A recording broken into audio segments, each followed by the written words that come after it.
This video, we will learn about the definition of gamification. First, let's see the revolution of gamification. Gamification is nothing but integration of game elements into a non-game environment. For example, you can use the game elements like points, score, challenges into a non-game environment. And this gamification is adopted in different domains. And this gamification transforms a passive learning environment into active learning environment.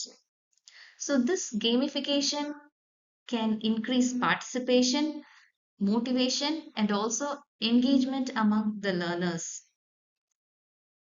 What is gamification? Gamification involves using the game design elements to enhance the learning experiences.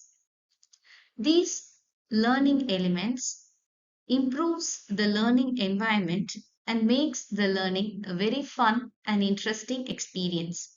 And the word gamification is coined by Nick Pelling in the year 2002.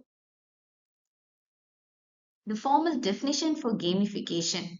Gamification is the application of game design elements in a non-game context, and this enhance the user engagement, motivation, and participation.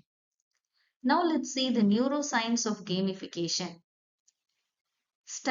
Research studies have proved that the gamification triggers the release of dopamine in the brain, and the dopamine is released by the hippocampus part of the brain.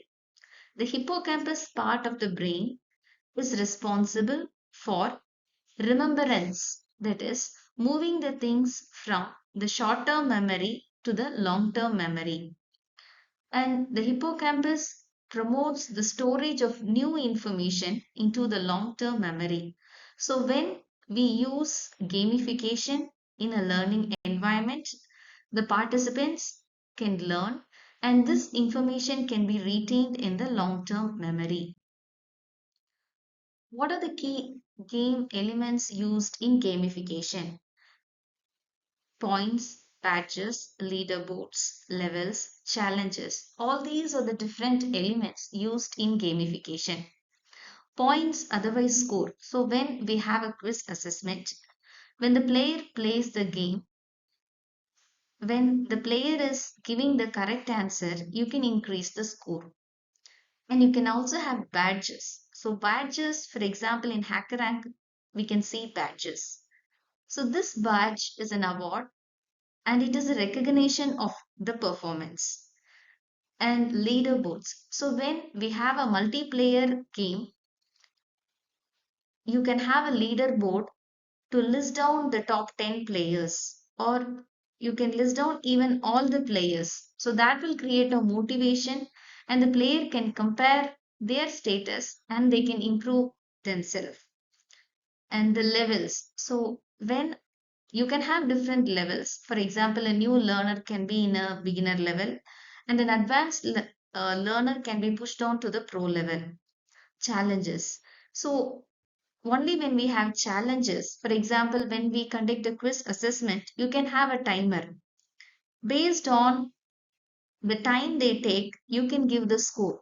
The more quick they answer, the higher the score they get.